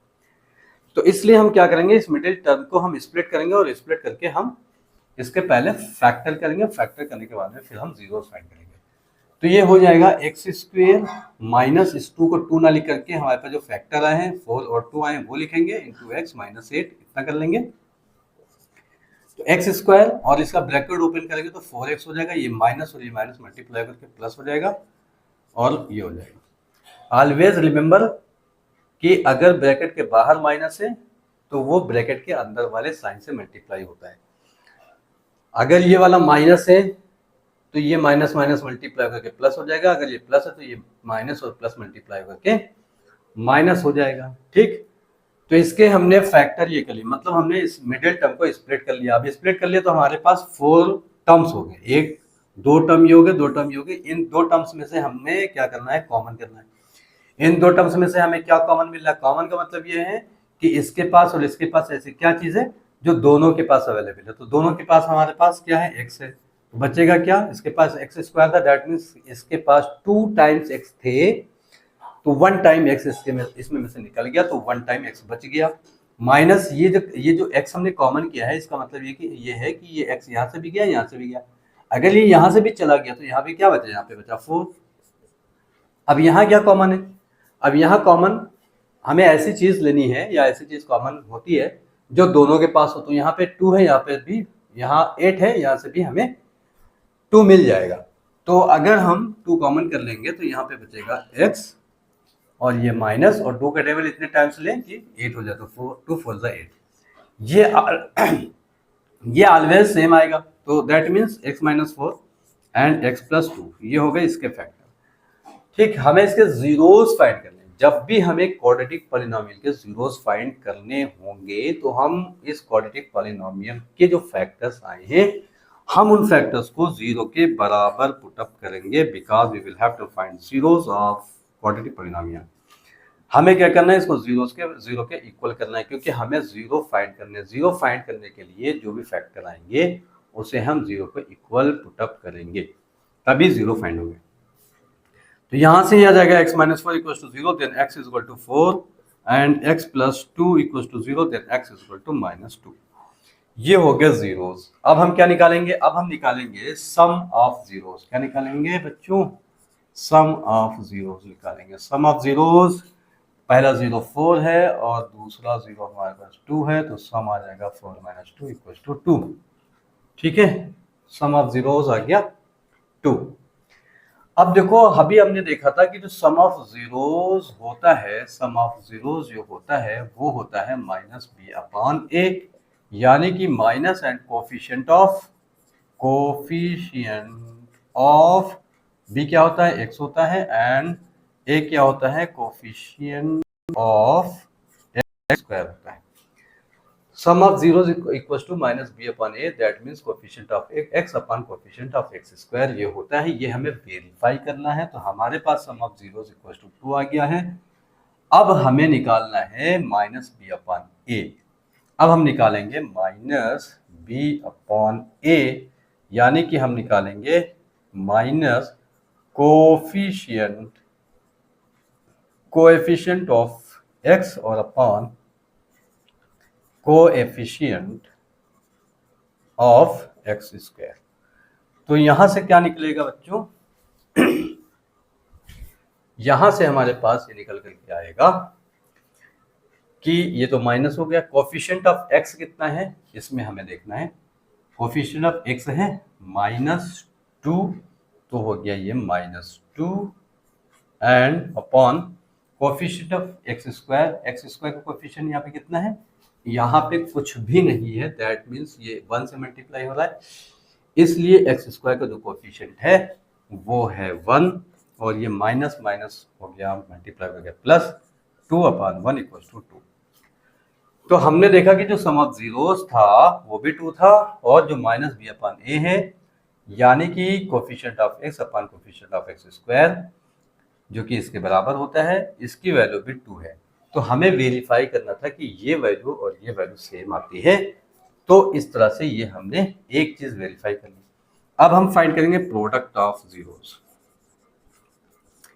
प्रोडक्ट ऑफ जीरोस हमारे पास क्या क्या है, पहला जीरो हमारे पास 4 है, दूसरा जीरो हमारे पास 2 है, तो ये हो जाएगा -8। अब हम निकालेंगे c/a। c की वैल्यू कितनी है, ये वाला जो टर्म होता है लास्ट वाला ये होता है c, तो इसको साइन के साथ में लेंगे, यहाँ पे माइनस का साइन है तो -8 हो जाएगा और a की वैल्यू कितनी है, a की वैल्यू है 1। ठीक, यहाँ हम इसको एक बार ऐसे भी लिख सकते हैं, c/a इक्वल टू होता है कांस्टेंट टर्म और upon coefficient of x square. तो कांस्टेंट टर्म हमारे पास -8 है और कोएफिशिएंट ऑफ एक्स स्क्वायर कितना है, वो है 1, दैट मीन्स ये आ गया -8। तो यहाँ पे हमने देखा कि प्रोडक्ट ऑफ जीरोस -8 था और c/a भी -8 है, तो देयरफॉर ये क्या हो जाएगा, देयरफॉर या हेंस वेरीफाइड। इस तरह से ये हो गया वेरीफाइड। हमें सिर्फ इतना वेरीफाई करना था कि जो सम ऑफ जीरोस आता है वो इसके बराबर आता है और जो प्रोडक्ट ऑफ जीरोस आता है वो इसके बराबर आता है। ठीक, तो इस तरह से ये वेरीफाई हो गया। अब आते हैं सेकंड क्वेश्चन पर और देखते हैं कि सेकंड क्वेश्चन को कैसे सॉल्व करेंगे। मेथड सेम है, कॉन्सेप्ट सेम है, सब कुछ सेम है, बस सॉल्व करना है। 4s² - 4s + 1। अब अगर यहाँ पे हमें कोई नंबर दिख जाए तो हम इसे सबसे पहले इससे मल्टीप्लाई कर लेते हैं। 4 को 1 से मल्टीप्लाई करेंगे 4 आएगा, 4 का ऐसे फैक्टर करेंगे कि ऐड करके 4 आए, जब 2 2 4, 2 में 2 ऐड करेंगे तो 4 आ जाएगा। दैट मीन्स 4s² - 4 की जगह पे 2 + 2 लिख लेंगे s + 1, तो हो जाएगा 4s² - 2s। ये माइनस प्लस मल्टीप्लाई करेंगे माइनस हो जाएगा 2s + 1। इतने में कॉमन करेंगे 2s कॉमन हो जाएगा, बचेगा 2s - 1। ये पूरा निकल गया इसलिए यहाँ पे 1 बचेगा। इसमें कुछ भी कॉमन नहीं इसलिए 1 लिखेंगे, 2s एंड यहाँ माइनस है इसलिए ये वाला साइन चेंज हो जाएगा, माइनस हो जाएगा और 1 हो जाएगा। ब्रैकेट के बाहर जब भी साइन माइनस का होगा तो अंदर का ये वाला साइन हमेशा चेंज हो जाया करेगा। तो ये आ गया 2s - 1 एंड 2s - 1 और जीरोस फाइंड करना है इसलिए इसको जीरो के इक्वल करेंगे, तो हमारे पास ये आ गया 2s - 1 equal to 0, then 2s equal to 1, then s equal to 1/2, यानी कि इसका एक ही जीरो होगा क्योंकि ये दोनों वैल्यू सेम है। तो s की वैल्यू 1/2 हो गई, दैट मीन्स जीरो इसका आ गया 1/2। अब हम निकालेंगे सम ऑफ जीरोस। पहला जीरो हमारे पास 1/2 है, दूसरा जीरो भी 1/2 है, 1/2 हो गया 2/2 और ये आ गया 1। ठीक, अब हम निकालेंगे -b/a, that means minus coefficient of x निकालेंगे और अपॉन कोएफिशिएंट ऑफ x² ये निकालेंगे। तो हमारे पास ये माइनस का साइन लगा लेंगे क्योंकि फार्मूले में होता है।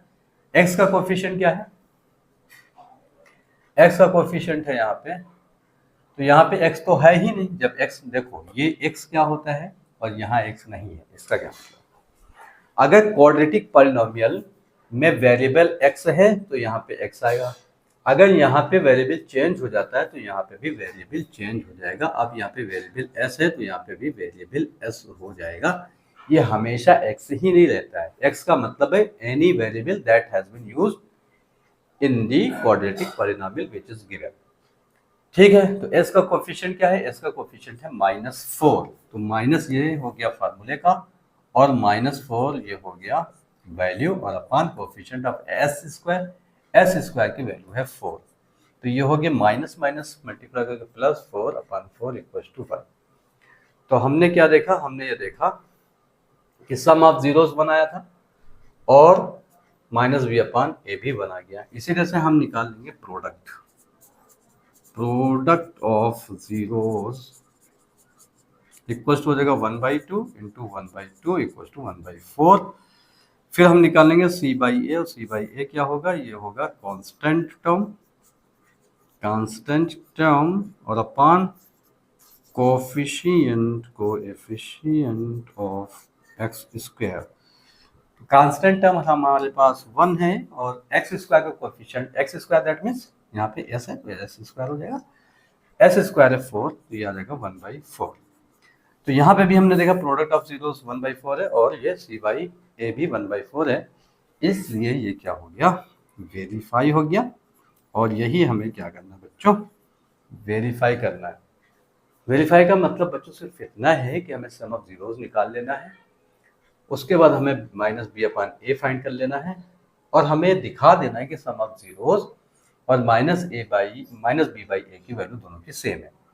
इसी तरह से प्रोडक्ट ऑफ जीरोस निकाल लेना है और c बाई a निकाल लेना है और हमें दिखा देना है कि दोनों की वैल्यू सेम है। दिखाना क्या है बच्चों? ये सेम आ ही जाएगा और जब सेम आ जाएगा तो ये वेरीफाई हो जाएगा। ठीक, सम ऑफ जीरोस और प्रोडक्ट ऑफ जीरोस बच्चों कैसे निकालेंगे? तो सबसे पहले क्या करेंगे? इस क्वाड्रेटिक इक्वेशन को या क्वाड्रेटिक पॉलिनोमियल को पहले सॉल्व करेंगे। सॉल्व करने के बाद में इसको इक्वल टू 0 करेंगे, क्योंकि 0 फाइंड करना है इसलिए इक्वल टू 0 करेंगे। यहाँ से जीरोस निकालेंगे, जो जीरोस निकलेंगे इन्हीं को पहले हम सम करेंगे, यानी कि इनको हम ऐड करेंगे और उसके बाद -b अपान a फाइंड करेंगे। उसके बाद प्रोडक्ट फाइंड करेंगे तो इन जीरोस को मल्टीप्लाई करेंगे, उसके बाद c बाई a निकालेंगे। हम देखेंगे कि जो सम ऑफ जीरोस है वो -b अपान a के बराबर है और जो प्रोडक्ट ऑफ जीरोस आया है वो c बाई a के बराबर है। अब ये बराबर है तो ये वेरीफाई हो जाएगा। ओके, इसी तरह से करना है। आते हैं, चलते हैं नेक्स्ट क्वेश्चन पे। आइए बच्चों देखते हैं थर्ड वाला क्वेश्चन कैसे होगा। थर्ड क्वेश्चन है बच्चों 6x² - 3 - 7x। तो बच्चों इसमें सबसे पहले हमें ये करना रहता है कि इसको ऑर्डर में लिखना रहता है। ऑर्डर मीन्स कि हमें हाईएस्ट पावर वाला टर्म पहले लिखना है, उसके बाद इससे कम पावर वाला टर्म और उसके बाद उससे कम वाला टर्म। यानी कि हमें इसको ऐसे पहले लिखना होगा 6x² - 7x - 3। ऐसे अरेंज करेंगे। अरेंज करने के बाद में फिर हम 3 को 6 से मल्टीप्लाई करेंगे तो हमें मिलेगा 18। 18 के ऐसे फैक्टर करना है कि सब्ट्रैक्ट करके 7 आ जाए। 18 का ऐसे फैक्टर करना है कि उनका डिफरेंस 7 आ जाए। तो 18 के क्या क्या फैक्टर हो सकते हैं? 18 के फैक्टर हो सकते हैं 18 इंटू 1। अगर इनमें हम डिफरेंस निकालेंगे तो आएगा 17। हमें लाना है 7। 18 के फैक्टर हो सकते हैं बच्चों 9 इंटू 2 और इसका डिफरेंस निकालेंगे तो आएगा 7। 9 और 2 का डिफरेंस आएगा 7। हमें 7 लाना है। दैट मीन्स हमें फैक्टर मिल गए और ये फैक्टर होंगे 9 और 2। तो यानी कि हमें इसको लिखना है 6x² - 9 - 2 इंटू x - 3। ये हो जाएगा 6x² - 9x माइनस मल्टीप्लाई करके +2x - 3। यहाँ से कॉमन करेंगे, यहाँ से कॉमन हमें मिल जाएगा 3x कॉमन मिल जाएगा तो 2x बचेगा -3 बचेगा प्लस यहाँ से 1 कॉमन हो जाएगा 2x - 3। यहाँ पे कोई कॉमन नहीं तो 1 ले लेंगे तो यह आ जाएगा 2x - 3 with in 1 bracket and 3x + 1 फिर इन सेकंड ब्रैकेट। अब इसको इक्वल टू 0 करेंगे क्योंकि हमें जीरोस फाइंड करना है।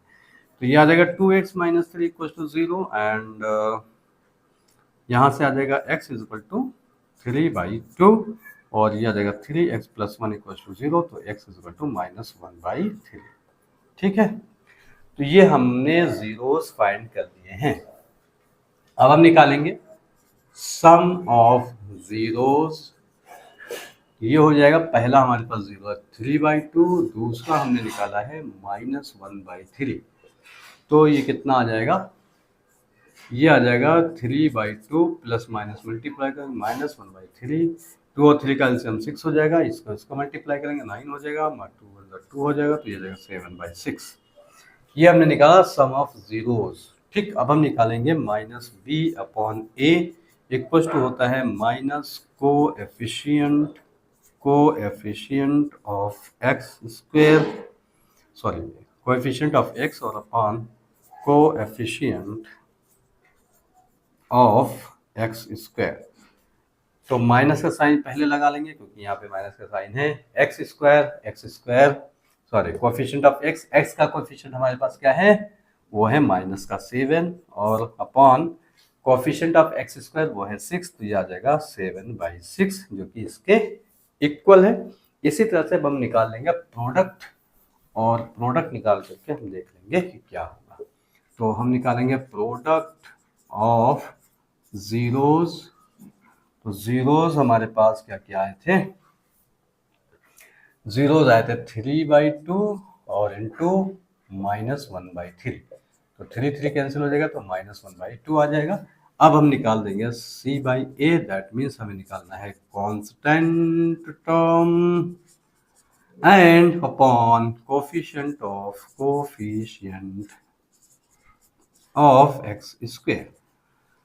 ओके, तो कांस्टेंट टर्म क्या है, कांस्टेंट टर्म हमारे पास इसमें है, ये कहाँ गया कांस्टेंट टर्म था -3 एंड एक्स स्क्वायर का कोफिशिएंट है 6, ये आ जाएगा कैंसिल होकर के 1/2 माइनस का, ये दोनों सेम है और यहाँ पे 7/6 ये भी सेम है, इसलिए क्या हो गया, हेंस वेरीफाइड। ठीक, सबका कॉन्सेप्ट सेम है, सबका फंडा सेम है, बस ये सब ऐसे करते चले जाना है।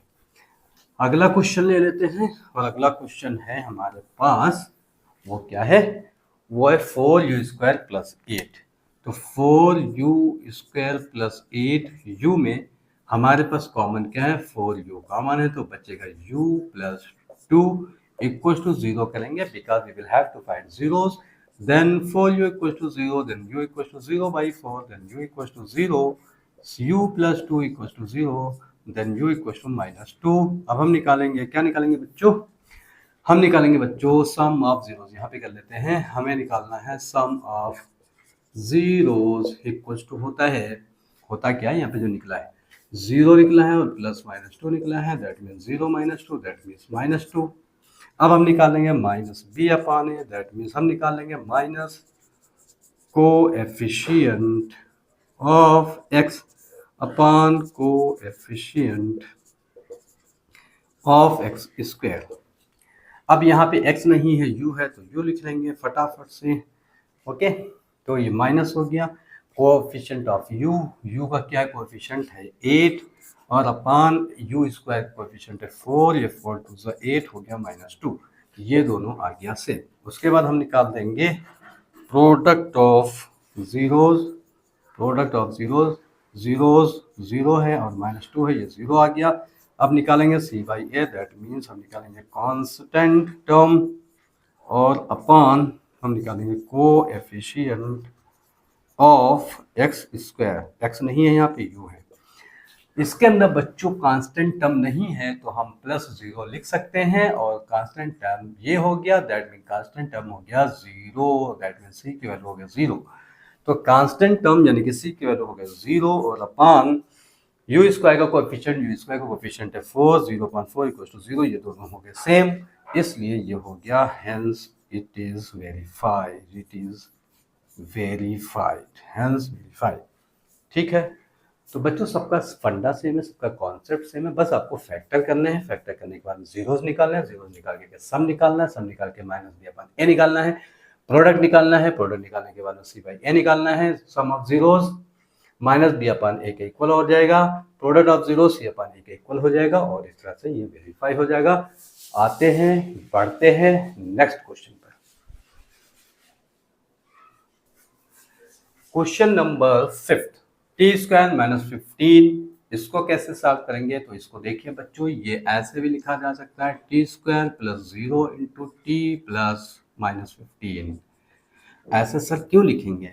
ऐसे बच्चों इसलिए लिखेंगे ताकि हम इसको a x square plus b x plus c के फॉर्म में रिप्रेजेंट कर सके, क्योंकि यहाँ के ऊपर ये वाला टर्म, बीच वाला जो टर्म होता है वो गायब है, b की वैल्यू 0 है। हमने अभी आपको बताया था कि क्वाड्रेटिक पॉलिनोमियल में b की वैल्यू या c की वैल्यू 0 हो सकती है, बट a की वैल्यू 0 नहीं हो सकती। तो इस वाले पॉलिनोमियल में b की वैल्यू 0 है, इसलिए यहाँ पे हम इसको 0 इंटू टी लिख सकते हैं, यानी कि हमारे पास जो t का कोएफिशिएंट हो जाएगा वो 0 हो जाएगा, टी स्क्वायर का जो कोएफिशिएंट है वो 1 हो जाएगा, जो कांस्टेंट टर्म है वो -15 हो जाएगा। तो इसके सबसे पहले हम करते हैं फैक्टर। इसके फैक्टर कैसे होंगे? इसके फैक्टर करने के लिए हम क्या करेंगे? इसके फैक्टर करने के लिए हम ऐसा कुछ करेंगे कि यहाँ स्क्वायर है तो यहाँ पे भी स्क्वायर लग जाए। तो बच्चों इसके ऊपर स्क्वायर लगाने के लिए हम इसको स्क्वायर रूट में लिख सकते हैं, इसके ऊपर स्क्वायर इस तरह से लग जाएगा। तो इस तरह से हमने स्क्वायर लगा लिया, इसके ऊपर स्क्वायर लग जाएगा। √15 का जब स्क्वायर करेंगे तो 15 हो जाएगा, ठीक है। यानी कोई भी होल नंबर है उसको अगर हम स्क्वायर इसके ऊपर लगाना है तो हम उसको स्क्वायर रूट में लिख सकते हैं। तो ये इस तरह से हो जाएगा। तो ये हमारे पास ये आइडेंटिटी बच्चों बन गई ए स्क्वायर माइनस बी स्क्वायर की, और ये होती है ए प्लस बी एंड बच्चों ए माइनस बी। देयरफॉर इसको हम लिख सकते हैं T plus √15 and T minus √15। ठीक, अब जीरोस निकालना है, इसलिए जीरो के इक्वल करेंगे तो ये आ जाएगा t plus √15 equal to 0, then t equal to आ जाएगा -√15। Okay, t minus √15 equal to 0, then ये आ जाएगा बच्चों टी इक्वल टू √15। अब बच्चों हम निकालेंगे, क्या निकालेंगे? सम ऑफ जीरोस निकालेंगे। तो सम ऑफ जीरोस निकालो बच्चों। पहला जीरो है √15 माइनस का और प्लस √15 प्लस का, तो ये हो जाएगा 0। अब बच्चों हम निकालेंगे माइनस बी अपॉन ए, और ये हो जाएगा minus coefficient of x and upon coefficient of x square. पर यहाँ बच्चों हमारे पास x नहीं है, t है, तो हम ले लेंगे बच्चों t, और यहाँ पे ले लेंगे बच्चों टी स्क्वायर। अब बच्चों हमारे पास कोफिशिएंट ऑफ t, यहाँ पे t है ही नहीं। अभी हमने आपको बताया था कि t का जो कोफिशिएंट होगा बच्चों वो होगा 0, तो -0 upon coefficient of T square का कोफिशिएंट बच्चों कितना है? वो है बच्चों 1। तो -0 और +0 मीन्स 0, दैट मीन्स ये 0 अपॉन 1 इक्वल टू 0। तो ये वैल्यू और ये वैल्यू आ गई सेम। इसी तरह से बच्चों हम निकाल देंगे प्रोडक्ट ऑफ जीरोस, और प्रोडक्ट ऑफ जीरोस में हमारे पास आ जाएगा -√15 and into √15 and it will become minus का 15 हो जाएगा। √15 मल्टीप्लाई करके कंप्लीट 15 हो जाएगा। अब हम निकाल लेंगे बच्चों c/a, दैट मीन्स हमें निकालना है कांस्टेंट टर्म और upon coefficient of T square. Constant term बच्चों हमारे पास माइनस का 15 है, और कांस्टेंट टर्म बच्चों हमारे पास 1 है, सॉरी टी स्क्वायर का कोएफिशिएंट हमारे पास 1 है, तो ये आ जाएगा माइनस का 15। ये दोनों सेम है, इसलिए ये हो गया बच्चों हेंस वेरीफाइड। ओके, सिमिलरली फटाफट से देख लेते हैं नेक्स्ट क्वेश्चन कैसे हो जाएगा। ठीक है, और ये लास्ट क्वेश्चन है इस एक्सरसाइज का। तो यहीं पे इसका फैक्टर कर लेते हैं। पहले 3 को 4 से मल्टीप्लाई करेंगे, 12 आएगा। 12 का ऐसे फैक्टर करने की सेपरेट करके 1 आए, तो हमारे पास ये बन जाएगा 3x square minus 4 minus 3 into x minus 4। 4 3 12, 3 4 में से 3 गया 1। ठीक, तो ये हो जाएगा 3x स्क्वायर माइनस 4x, और माइनस माइनस मल्टीप्लाई करके प्लस 3x माइनस 4। इतने में से कॉमन करेंगे तो हमारे पास x आएगा, तो बचेगा 3x माइनस 4। ओके, एंड यहाँ पे कुछ भी कॉमन नहीं तो 1 ले लेंगे, तो 3x माइनस 4, तो ये आ जाएगा 3x minus 4 within 1 bracket and x plus 1 equal to 0। इसलिए करेंगे क्योंकि 0 फाइंड करना है। तो 3x minus 4 equal to 0, then 3x is equal to 4, then x is equal to 4/3। तो x plus 1 equal to 0, then x is equal to -1। अब हम निकालेंगे फटाफट से सम ऑफ जीरोज, तो पहला हमारे पास जीरो आया 4/3 और दूसरा आया है माइनस का 1, तो हो जाएगा 4 minus 3 plus minus minus 1 equal to 4 minus 3 1 3 upon 3 equal to 1/3। ठीक, अब हम निकाल देंगे minus B upon A, that means हमें निकालना है माइनस कोएफिशिएंट ऑफ एक्स, अब यहाँ पे हाँ एक्स ही है, upon coefficient of x square. X का कोएफिशिएंट क्या है, -1 है, और माइनस ये उसका, ये वाला माइनस हो गया फार्मूले का, और x का कोएफिशिएंट -1 है इसलिए -1, और अपॉन एक्स स्क्वायर का कोएफिशिएंट ये 3 है तो ये आ गया 1/3, ये दोनों सेम है। इसी तरह से अब हम निकाल देंगे प्रोडक्ट ऑफ जीरोज क्या हो जाएगा, 4/3 इंटू -1 इज इक्वल टू -4/3। अब हम निकाल देंगे c/a, यानी कि हमें निकाल देना है constant term and upon coefficient of x square. Constant term बच्चों है हमारे पास -4 और एक्स स्क्वायर का कोएफिशिएंट है -3 है, तो ये -4/3 सेम आ गया, हेंस हो गया ये वेरीफाइड।